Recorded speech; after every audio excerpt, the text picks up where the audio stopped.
ప్రమాదంలోకి నెట్టివేసేటటువంటి పరిస్థితి క్రియేట్ చేస్తూ వారు చేసినటువంటి దుర్మార్గాల నుంచి ప్రజల్ని పక్కదారి పట్టించడానికి వారు చేస్తున్నటువంటి పన్నాగంలో భాగమే ఈ అక్రమ కేసులు. ఏ విధంగా అయితే వల్లభనేని వంశీ గారిని అరెస్ట్ చేశారో,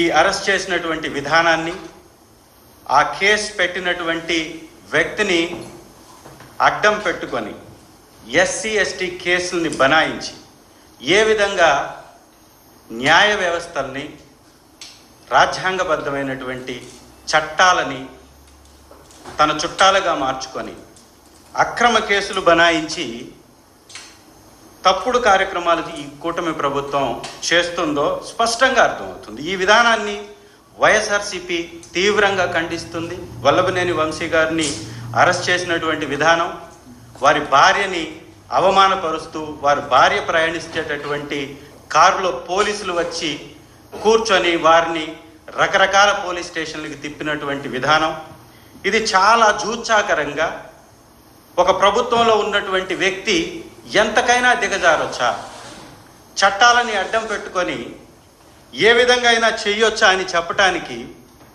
ఇది నిలువెత్తు సాక్ష్యంగా మనకు కనపడుతుంది.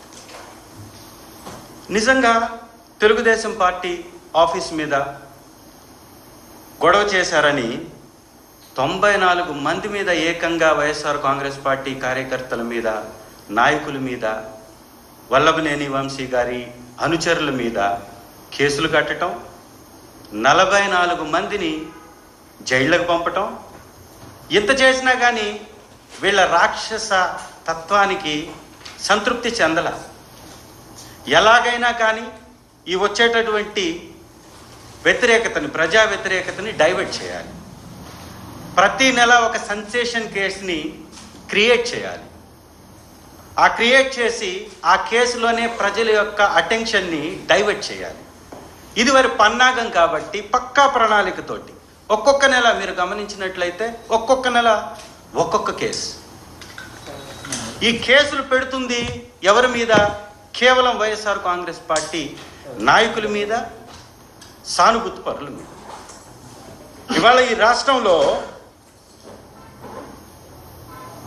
తెలుగుదేశం పార్టీ నాయకులు వ్యవహరిస్తున్నటువంటి తీరు, జనసేన నాయకులు వ్యవహరిస్తున్నటువంటి తీరు, చట్టాలను వారు ఉల్లంఘిస్తున్నటువంటి విధానం, పోలీస్ వ్యవస్థని వారి జేబు సంస్థగా మార్చుకుంటున్నటువంటి తప్పుడు సంస్కృతి ఒకటా రెండా ప్రతిరోజు నిత్యకృత్యంగా మారిపోయాయి. ఏలూరులోని ఒక పెళ్లికి అటెండ్ అయినటువంటి అబ్బాయి చౌదరి గారిని, వారి అనుచరుల్ని ఎవరైనా ఒక బాధ్యత కలిగినటువంటి, ఒక హుందాతనం ఉన్నటువంటి, ప్రజాస్వామ్యానికి గౌరవం ఇచ్చేటటువంటి వ్యక్తి అయితే ఆ చింతమనేని ప్రభాకర్ అనే వ్యక్తి అలా మాట్లాడతాడా? ఎంత దుర్మార్గం, ఎంత అధికార మదం, ఎంత లెక్కలేనితనం, ఎంత పైశాచిక ఆనందం వారు పొందుతున్నారో ఆ బెస్ట్ ఎగ్జాంపుల్గానే ఆ కేసును చూడొచ్చు మనం. ఏకంగా ఒక ఎమ్మెల్యే ఒక కారు దగ్గరకు వచ్చి బండ బూతులు తిడుతూ అబ్బాయి చౌదరి గారిని, అబ్బాయి చౌదరి గారి అనుచరుల్ని వీడియోల్లో కూడా దొరికినా కూడా మళ్ళీ తిరిగి వారి మీదే దాడి చేసి కేసులు పెట్టిస్తున్నటువంటి పరిస్థితి. ఉందా రక్షణ ఈ రాష్ట్రంలో? మనుషులకు రక్షణ ఉందా? మహిళలకు రక్షణ ఉందా? మందిరాలకు రక్షణ ఉందా? రామతీర్థంలో ఒక గుడి మీద దాడి చేసి విగ్రహాన్ని ధ్వంసం చేస్తే పట్టించుకుంటున్నటువంటి పరిస్థితి ఉందా? తిరుపతిలో చిన్నపాటి ఒక కార్యక్రమాన్ని సక్రమంగా నిర్వహించలేక అనేక మంది చనిపోతే వీరికి బాధ్యత ఉందా? ఒక మహిళ, జనసేన అనేటటువంటి నాయకుడు నన్ను మోసం చేశాడు, నన్ను వంచాడు, నన్ను వాడుకున్నాడు, తన ఆర్థిక అవసరాల కోసం నన్ను ఎరగా వేసి నా దగ్గర 1,30,00,000 కొట్టేశాడు అని మీడియా ముందుకు వచ్చి శోకంతో తన బాధను వెళ్ళగక్కితే తను మీద అక్రమ కేసులు బనాయించి తనపై ఏ విధంగా అయితే ఆ కిరణ్ రాయల్ అనేటటువంటి వ్యక్తి భయపెట్టాడో, తన మాటల్లో నీ అంతు తేలుస్తాను, నీ సంగతి చూస్తాను, నీపై కేసులు పెడతానని ఏ విధంగా అయితే మాట్లాడాడో, అదే విధంగా పక్కా ప్రణాళికతోటి ఆ ఆడబిడ్డని పక్క రాష్ట్రం యొక్క పోలీసుల్ని పురిగొల్పి తీసుకొచ్చి అరెస్ట్ చేయించినటువంటి విధానం. అంటే ఎటుపోతున్నాం? ఈ రాష్ట్రంలో అధికారం మీ చేతిలో ఉంది కాబట్టి కక్ష సాధింపుల కోసం రెడ్ బుక్ రాజ్యాంగం పేరుతోటి రక్తపాతం సృష్టించటమే మీ యొక్క పరిపాలన. చంద్రబాబు నాయుడు గారు పదే పదే ప్రెస్ మీట్లు పెడతారు.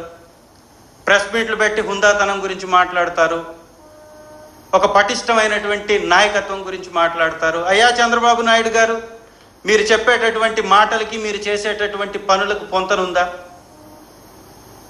ఈ రాష్ట్రంలో కక్ష రాజకీయాలకి తావే లేదన్నటువంటి మీరు కక్షలనే కర్తవ్యంగా మార్చుకుంటున్నటువంటి విధానం, ఒక అసత్యపు ఫ్యాక్టరీలని క్రియేట్ చేసి వైఎస్ఆర్ కాంగ్రెస్ పార్టీ మీద దాడి చేయడానికి ఉపయోగిస్తున్నటువంటి ఈ సంఘటనలు,